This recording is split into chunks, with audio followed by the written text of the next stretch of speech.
Hey everybody, Chef Phil here.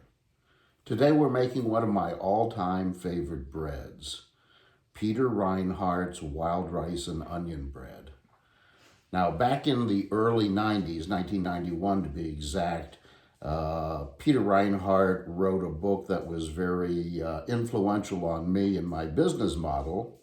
I had been working for back then it was known as St. Louis Bread Company, recently rebranded as Panera, and decided to embark off on my own to create a concept that was a little less commercialized. So I was inspired by Peter Reinhardt's Brother Juniper's Bread book, subtitled Slow Rise as a Metaphor for Life. So, bottom line, one of my favorite recipes from that book and his stories from Brother Juniper's, which was a small chain of bakery cafes, I believe in Northern California, was his wild rice and onion bread. And since I wanted to create something that's more or less along the lines of a specialty bread, as far as part of the lessons learned here, I've chosen the wild rice and onion bread simply because it's versatile. It gives you, the artisan baker, an opportunity to tweak it with what you've learned so far in some of these. Now, this particular recipe, I am not utilizing any of my sourdough starters, so I am going strictly with instant yeast this time around. And I'm going a little heavy on the yeast for two reasons. Number one, I want to get this bread done in one day. And number two, because of the added weight of the cooked grains in the form of wild rice and the raw onion, you can use dehydrated onion if you have it and don't have access to raw onion. I like putting raw onion in there for the crunch factor. You get the flavor from the dehydrated flakes. You don't get it from the, you get the flavor, you don't get the crunch. So on that note, I've got most of my ingredients meased out already. So we're going to start with my flour. Bear with me.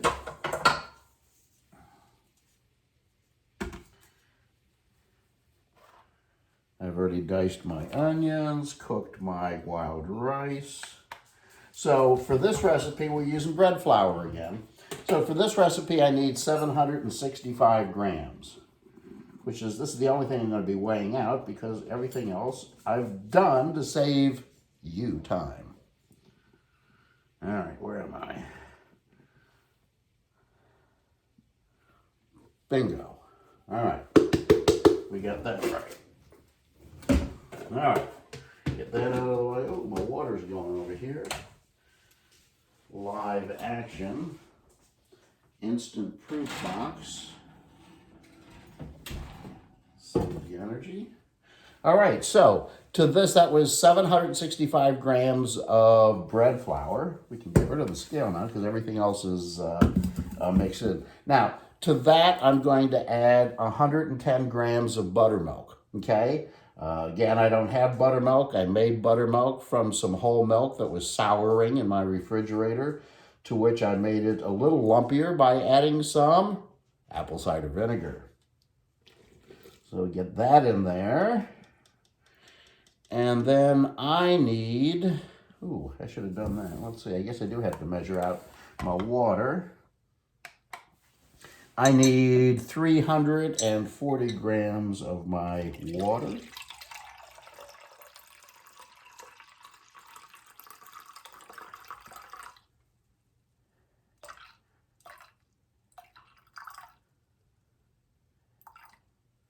$342, not bad. So if it's a little wet, I'll add more flour. Okay, and that goes even lovely. Okay. What else didn't I weigh out? Okay, so what do I have? I need 17 grams of salt and yeast. See, I did not do that. But I do have my brown sugar that's already been weighed out, so let's do this. Let's recalibrate the scale, set that back to 0. And to this, I'm adding 17 grams of salt.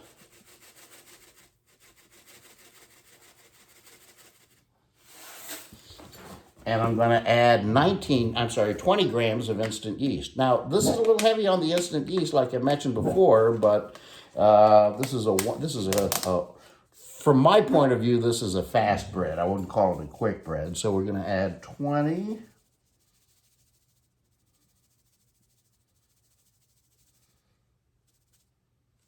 Bingo. All right, we got that. All right, so this was 50 grams of brown sugar, to which I added 17 grams of salt and 20 grams of instant yeast. Boom. That's gone.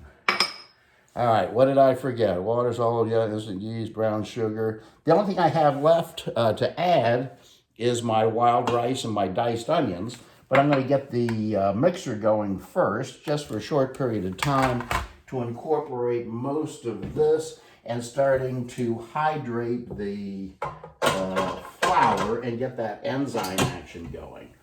But speaking of enzyme action, notice how I brought that up, enzyme action. The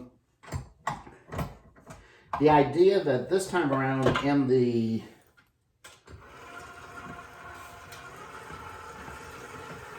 by the way, this is what's known as the straight dough method. You put all the ingredients in a bowl, you turn on the mixer, or you put all the ingredients in a bowl and then you mix it all together. So it's not like we have to do this in stages, with the exception of the wild rice and onions, which I'll be adding here momentarily, okay? But the idea here is you've got the acid of the buttermilk, you've got the acid of the onion, and to which we've now added 50 grams of brown sugar. Now you can use honey or regular sugar if you wish, but I prefer brown sugar because I like that little bit of molasses kick to it. And then at the very end, and this is something that you can or cannot do, entirely up to you, you can season this bread with, I like cracked black pepper involved with it. I know some people that put a little onion powder in it or garlic salt in it, as opposed to regular salt.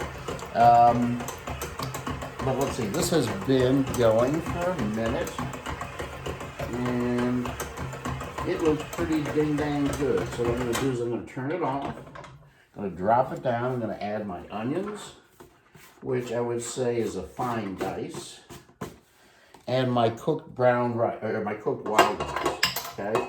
Now, as far as this goes, what did I do? I did 120 grams of diced fresh onion and 175 grams of the cooked wild rice. So I'm going to flip this back up and I'm going to turn it back on. Now this will go for typical recipe from my point of view, on low for 7 minutes. Okay, I had it going for 1 minute prior before I added the wild rice and onions. So I'm going to set my timer for 6 minutes. And then we'll be ready to put it into a bulk fermentation in my oven, which already has my pan of boiling water in it. And we'll have this dough for, maybe an hour and a half in the oven. Then I will scale it, shape it, put it back in the oven to proof for the second time to its final form, and it'll be baked and ready for my dinner tonight. So, happy to share with you the bread along the way. This is Chef Phil. Always a pleasure. So I want you all to see how clean this came off of the dough hook and in the bowl. This is what you're looking for this type of dough. Notice the way that it has, it's left no residue inside the bowl. It'll be very easy to move. Probably don't even need a bowl scraper. I do not. And into the pre-oiled bowl it goes. This now will go in. Oh my gosh, you should see that. Well, here, look. That is stunning. All right, so this is going to go into the oven, which is my proof box, oven off, pan of boiling water stuck in there about 7 minutes ago. And we're going to wait till that doubles in size. It'll be about an hour, 2 hours, something like that. And hopefully you'll see me pulling this out of the oven for dinner this evening. Okay, y'all, you take care.